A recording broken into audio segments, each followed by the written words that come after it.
যুব মোর্চার নেতা হিসেবে তার পরিচিতি অনেক দিন ধরেই, পাশাপাশি পেশায় তিনি চিকিৎসক।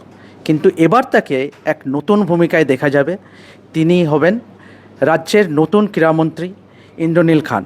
ইন্দ্রনীলবাবু, কখনো ভেবেছিলেন যে ক্রীড়া দপ্তর পাবেন, যেখানে আপনার পেশা হচ্ছে ডাক্তার, মানে দেখুন, ছাত্রজীবন থেকে দীর্ঘদিন ধরে কখনো ছাত্র রাজনীতি, কখনো যুব রাজনীতির মধ্যে যুক্ত ছিলাম।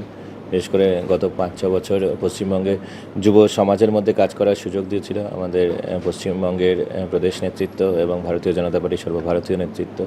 এবং যখন যেরকম আমাদের দায়িত্ব দিয়েছে আমরা সেই দায়িত্ব পালন করেছি। তো যুব সমাজকে আমরা দেখেছি বিশেষভাবে বঞ্চিত। তাই আমাদের এখানকার ছেলেমেয়েরা, খেলোয়াড়রা, তার প্রথিতযশা, তারা এখানে প্রতিভা বিকাশ করার জন্য যে ইনফ্রাস্ট্রাকচার তা পায় না। এখানে নেসেসারি সাপোর্ট সরকারের তরফ থেকে পায় না। খেলো ইন্ডিয়া থেকে বঞ্চিত, ফিট ইন্ডিয়া থেকে বঞ্চিত। তো বিভিন্ন ধরনের যে ন্যাশনাল স্কলারশিপ, ন্যাশনাল কম্পিটিশন থেকে সেখানেও তাদেরকে যেতে দেওয়া হয় না। তো তার ফলে আমাদের ছেলেমেয়েরা পরিযায়ী হয়ে যাচ্ছিল। আমাদের যারা খেলোয়াড়রা, তাদেরকে বিভিন্ন স্পোর্টস পার্সন তারা অন্য প্রদেশে যাচ্ছে, অন্য রাজ্যে গিয়ে তারা তাদের নিজেদের প্রতিভা বিকাশ ঘটাচ্ছে। আমাদের এখানকার একজন ছেলে খুব প্রথিতযশা ফুটবলার, যে আমাদের ঘনশ্যাম, আমি একটু আগে কথা বলছিলাম, শুনলাম ও পশ্চিমবঙ্গের ছেলে, বাঙালি, আর তাকে পরিযায়ী বানিয়ে তাকে শুধুমাত্র সে এখন সন্তোষ ট্রফি খেলছে কার হয়ে? উত্তরপ্রদেশের হয়ে, কারণ পশ্চিমবঙ্গে সে সুযোগ পায়নি। তো ন্যাচারালি এরকম ছেলেমেয়েরা, আমাদের এখানকার ছেলেমেয়েরা কেউ গিয়ে ত্রিপুরাতে গিয়ে টেবিল টেনিস খেলছে, কেউ হকি খেলছে গিয়ে উড়িষ্যাতে। এটা মানে আমাদের বাঙালিদেরকে, বিশেষ করে যুব সমাজকে যেভাবে করে পরিযায়ী করা হয়েছে, যেভাবে প্রতারিত হয়েছে, যেভাবে বঞ্চিত হয়েছে, তাদেরকে বিভিন্ন অপরচুনিটিস থেকে তাদেরকে আটকে রাখা হয়েছে। তাই সেখানে বিশেষ করে, এবং আজকের দিনে আমরা যখন স্বপ্ন দেখার সাহস করছি, যেভাবে প্রধানমন্ত্রী শ্রী নরেন্দ্র মোদীজি বিকশিত ভারতের স্বপ্ন দেখছেন, সেখানে এই যুব সমাজ তাদের সর্বত্র, মানে তারা সর্বদা ভাবে মানে একটা টোটাল হোলিস্টিক ডেভেলপমেন্ট দরকার। সেটা ক্রীড়া হোক, সেটা তাদের পড়াশোনা হোক, সর্বক্ষেত্রে তাদের ডেভেলপমেন্ট দরকার।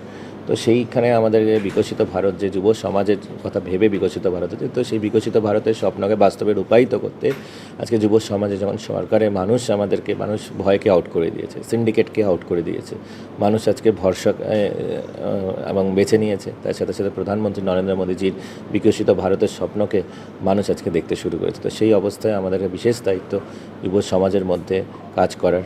সেই সুযোগ পেয়ে আমি সত্যিই আপ্লুত। এবং আমাদের সম্মানীয় মুখ্যমন্ত্রী শ্রী শুভেন্দু অধিকারী মহাশয়, যিনি আমাকে এই দায়িত্ব পালন করার এই কর্তব্য দিয়েছেন, তার দায়িত্ব দিয়েছেন, তার কাছেও আমি কৃতজ্ঞতা জ্ঞাপন করি। গত 1 মাস ধরে দায়িত্ব পালন করেছিলেন নীতিশ প্রামাণিক, এবং সেখানে তিনি বেশ কিছু পদক্ষেপ নিয়েছিলেন। সেই কাজগুলোকে আগামী দিনে এগিয়ে নিয়ে যাওয়ার ক্ষেত্রে আপনি কী কী ভূমিকা নেবেন? দীর্ঘদিন ধরে আমাদের পশ্চিমবঙ্গে যেভাবে করে ময়দানে রাজনীতি হচ্ছে খেলার জায়গা। এই রাজনীতির ময়দানে রাজনীতি হবে, কিন্তু ময়দান হচ্ছে খেলার জায়গা। ময়দানে কেন রাজনীতি হবে? তো সেই খেলার ময়দানকে আমাদের রাজনীতি মুক্ত করতে হবে। That is priority. এবং আমাদের সম্মানীয় মন্ত্রী শ্রী নিশীথ প্রামাণিক দাদা, তিনি যেভাবে কাজ শুরু করেছেন, এবং আমাদের এটাই বহমানতা চলবে, এবং তার সাথে সাথে বিভিন্নভাবে সিন্ডিকেট আর দখলমুক্ত করা হবে পশ্চিমবঙ্গের ক্রীড়া এবং যুব কল্যাণের বিভিন্ন বিষয়গুলোকে। আমরা একটা জিনিস দেখেছি গত কয়েক বছর ধরে, যে একটা পরিবারতন্ত্র বা স্বজন পোষণ হয়েছে ক্রীড়াক্ষেত্রে। এই জিনিসগুলোকে পুরোপুরি একদম ধুয়ে মুছে সাফ করে দেওয়ার জন্য কী কী পদক্ষেপ নেবেন? দেখুন, একদিকে আমাদের যেমন পুরো পশ্চিমবঙ্গ জুড়ে আমরা পশ্চিমবঙ্গকে সিন্ডিকেট মুক্ত করছি বিভিন্ন ক্ষেত্রে, সেটা প্রযোজ্য, তেমনি ক্রীড়া ক্ষেত্রেও সেটা প্রযোজ্য। ক্রীড়াতে ছেলেমেয়েরা আসবে, খেলাধুলা করবে, তার জন্য আমরা ব্যবস্থা করব, যাতে আগামী দিনে আমাদের পশ্চিমবঙ্গের ছেলেরা পশ্চিমবঙ্গকে অনেক গর্বিত করতে পারে, আমাদের বাঙালিদেরকে গর্বিত করতে পারে, ভারতবাসীদেরকে গর্বিত করতে পারে গ্লোবাল স্টেজে, তার ব্যবস্থা করব। কিন্তু সেখানে কোনো ধরনের স্বজন পোষণ, সিন্ডিকেট, সেই সব যে ইভিলসগুলো ছিল, সেগুলো থেকে আমাদেরকে মুক্ত করতে হবে। তবেই কিন্তু তাদের বিকাশ হবে, তাদের প্রতিভার বিকাশ হবে, এবং তারাও সুযোগ পাবে। ডায়মন্ড হারবার ফুটবল ক্লাব, আপনি জানেন যে অভিষেক বন্দ্যোপাধ্যায় এবং আকাশ বন্দ্যোপাধ্যায়ের ক্লাব, তারা ইতিমধ্যেই কিন্তু আইএসএলে উত্তীর্ণ হয়েছে, কিন্তু তাদের ফিনান্সিয়াল ইরেগুলেটরিজ নিয়ে কিন্তু প্রশ্নচিহ্ন দেখা দিয়েছে। এই ব্যাপারে কি আপনি পদক্ষেপ করবেন? ফাইল জমা পড়ে গেছে ডায়মন্ড হারবারের। আমি দায়িত্ব নেওয়ার 1 ঘন্টাও হয়নি, কিন্তু ফাইল জমা পড়ে গেছে, এবং সেটা আমরা দেখব। কী কী করেছে, শুধুমাত্র ফাইন্যান্সিয়াল ইরেগুলারিটিস নয় এবং বিভিন্নভাবে অনেক জায়গায় দখল করেছে অবৈধভাবে, অনেক জায়গায় অনেককে বঞ্চিত করেছে, আরও অনেক গুরুতর অভিযোগ এসছে, সেগুলো আমরা খতিয়ে দেখব। আরও একটা বিষয় যেটা আপনাকে প্রশ্ন করতে চাই যে আপনি প্রধানমন্ত্রী নরেন্দ্র মোদীর কথা বললেন যে তিনি অত্যন্ত ক্রীড়ামনস্ক একজন ব্যক্তি এবং ফিট ইন্ডিয়া মুভমেন্ট, কয়েকদিন আগেই আমরা দেখলাম ওয়ার্ল্ড সাইক্লিং ডে অনুষ্ঠিত হলো সাইতে এবং সেখানে একটা অনেক বড় ধরনের একটা ইনভলভমেন্ট আমরা দেখলাম। আগামী দিনে খেলো ইন্ডিয়া, ফিট ইন্ডিয়া মুভমেন্টকে কতটা অগ্রাধিকার দেওয়া হবে এবং এই যে ডাবল ইঞ্জিন গভর্নমেন্ট কেন্দ্রে এবং রাজ্যে, এটা কতটা হেল্প করবে? দেখুন, খেলো ইন্ডিয়া, ফিট ইন্ডিয়া, যার মাধ্যম দিয়ে আমাদের ছেলেমেয়েরা আগামী দিনের খেলোয়াড়রা তাদেরকে গড়ে তোলা, তাদেরকে সাপোর্ট সিস্টেম, তাদের ইনফ্যাক্ট তাদের নিউট্রিশন যাতে পর্যাপ্ত হয় সেখান থেকে শুরু করে নানা ধরনের ইনফ্রাস্ট্রাকচারাল সুবিধা, সেগুলো থেকে বঞ্চিত ছিল আমাদের পশ্চিমবঙ্গের ছেলেমেয়েরা। সেগুলো যেমন আয়ুষ্মান ভারত থেকে আমাদের পশ্চিমবঙ্গের রোগীরা বঞ্চিত ছিল, আয়ুষ্মান ভারতের সুবিধা পেতেন না, তেমনি খেলো ইন্ডিয়ার মতন একটা ভাইটাল একটা কম্পোনেন্ট ছিল, ভাইটাল স্কিম ছিল খেলো ইন্ডিয়া, ফিট ইন্ডিয়া, সেগুলো থেকেও বঞ্চিত ছিল। এখন খেলো ইন্ডিয়া পশ্চিমবঙ্গে বাস্তবে রূপায়িত হবে এবং আমাদের ছেলেমেয়েরা ডাবল ইঞ্জিন স্পিডে যাতে আগামী দিনে আমাদের পশ্চিমবঙ্গকে তারা সামনের সারিতে চলে আসবে এবং বিভিন্ন ক্ষেত্র, শুধুমাত্র ক্রিকেট ফুটবল না, তার সাথে সাথে অ্যাথলেটিক্সকে বিশেষ করে আমাদের ভাবতে হবে, রেসলিং, বক্সিং, শুটিং, সেই সকল, আরও সুইমিং থেকে শুরু করে বিভিন্ন রোয়িং, সব ধরনের যে বিভিন্ন ডাইমেনশনের যে ক্রীড়া আছে সেখানেও কিন্তু বিকাশ আমাদের ঘটাতে হবে। তার জন্য যে বিভিন্ন কেন্দ্রীয় সরকারি সুযোগ সুবিধা, তার সাথে সাথে আমাদের পশ্চিমবঙ্গ সরকারেরও বিভিন্ন প্রকল্প থাকবে, যৌথভাবে আমাদের ডাবল ইঞ্জিন স্পিডে কিন্তু আমাদের ক্রীড়াও সেই বিকাশ হবে এবং আমার বিশ্বাস যে আগামী দিনে পশ্চিমবঙ্গের ছেলে মেয়েরা শুধু পশ্চিমবঙ্গকে নয় ভারতবর্ষকেও গর্বিত করবে বিশ্ব স্টেজে। গত 3 দশকেরও বেশি আমরা দেখেছি যে পশ্চিমবঙ্গে রাজ্য গেমস হয়নি, যেটা it's the epitome of producing talents, মানে আপকামিং ট্যালেন্টস। কিন্তু সেখানে আমরা দেখেছি যে পূর্বতন সরকার যখন ছিলেন তখন কিন্তু রাজ্য গেমস হয়নি, এমনকি ত্রিপুরা, মেঘালয়ের মতন রাজ্যেও কিন্তু জাতীয় গেমস হয়েছে, কিন্তু পশ্চিমবঙ্গে কিন্তু গত 3 দশকেও রাজ্য গেমস আমরা দেখতে পাইনি। এই আপনারা দায়িত্বে আসার পরে কি রাজ্য গেমস করার ক্ষেত্রে কি অগ্রাধিকার দেওয়া হবে?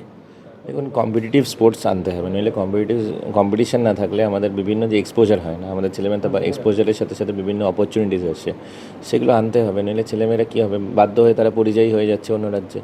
এখানে যখন কিন্তু সবার পক্ষে সেটাও সম্ভব না অন্য রাজ্যে গিয়ে থাকা। আলটিমেটলি সেই স্বপ্ন, খেলোয়াড় হওয়ার যে স্বপ্ন, দেশের হয়ে অলিম্পিক থেকে স্বর্ণপদক পাওয়ার যে স্বপ্ন, সেই স্বপ্নকে গঙ্গার জলে জলাঞ্জলি দিতে হয়েছে দীর্ঘদিন ধরে আমাদের ছেলেমেয়েরা, তাদেরকে বঞ্চিত থেকেছে আমাদের ছেলেমেয়েরা। তো সেটা আর হবে না, সেই বিশ্বাস রাখুন এবং সরকার সর্বতভাবে চেষ্টা করবে আমাদের ক্রীড়াবিদদের পাশে থাকতে। পূর্বতন সরকারের একটা বিষয় ছিল যে বিভিন্ন ক্লাবকে কিন্তু তারা অনুদান দিতেন, মানে তার মধ্যে ইস্টবেঙ্গল, মোহনবাগান, মোহামেডানও ছিল।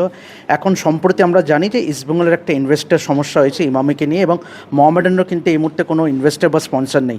তারা যদি আপনার কাছে আসে বা এই রাজ্য সরকারের যদি সাহায্য চায়, তারা আপনারা কি এগিয়ে আসবেন? দেখুন, আমাদের এটা আমরা বলি, এটা আমরা ছোটোবেলা থেকেও প্রত্যেকে খুব গর্বের সাথে বলি, এই সব খেলার সেরা বাঙালির তুমি ফুটবল। সেই ফুটবলে বিভিন্ন ধরনের যে ক্রাইসিস, বিভিন্ন ধরনের যে অরাজকতা দীর্ঘদিন ধরে চলছে, সেই অরাজকতারও অবসান ঘটবে এবং আমাদের সকল ক্লাব যারা আছে, বিশেষ করে যারা অলরেডি প্রতিষ্ঠিত ক্লাব এবং যারা প্রতিষ্ঠিত নয়, তারা যাতে সুযোগ পায় এবং যারা প্রতিষ্ঠিত ক্লাব তারা আগামী দিনে আরও আমাদের ভালো করে যারা ছেলেমেয়েরা খেলতে পারে তার পরিস্থিতি করার জন্য সেই ব্যবস্থায় সরকার সহযোগিতা নিশ্চয়ই করবে।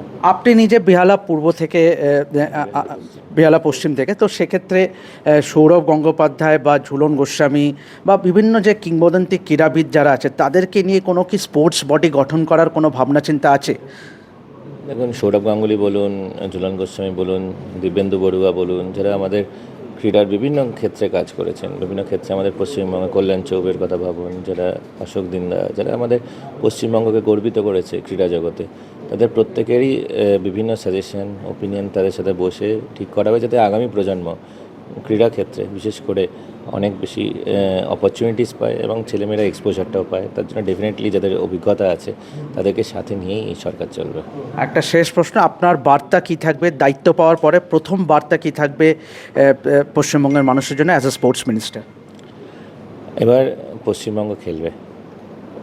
তো আপনারা শুনলেন যে ক্রীড়ামন্ত্রীর দায়িত্ব পেয়ে ইন্দ্রনীল খান যেটা বললেন সেটা হলো যে এবারে পশ্চিমবঙ্গ খেলবেন এবং priority will be given for the development of sports in Bengal. তো আমরাও আশা করব যে তিনার হাত ধরেই কিন্তু পশ্চিমবঙ্গের ক্রীড়াক্ষেত্রে একটা নবজাগরণ হয়। তো এভাবেই দেখতে থাকুন রেপ স্পোর্টস বাংলা এবং যাবতীয় খেলাধুলার খবরের জন্য চোখ রাখুন আমাদের চ্যানেলে। আমি দেবাশিস আপাতত সাইন আপ করছি, দেখতে থাকুন রেপ স্পোর্টস বাংলা।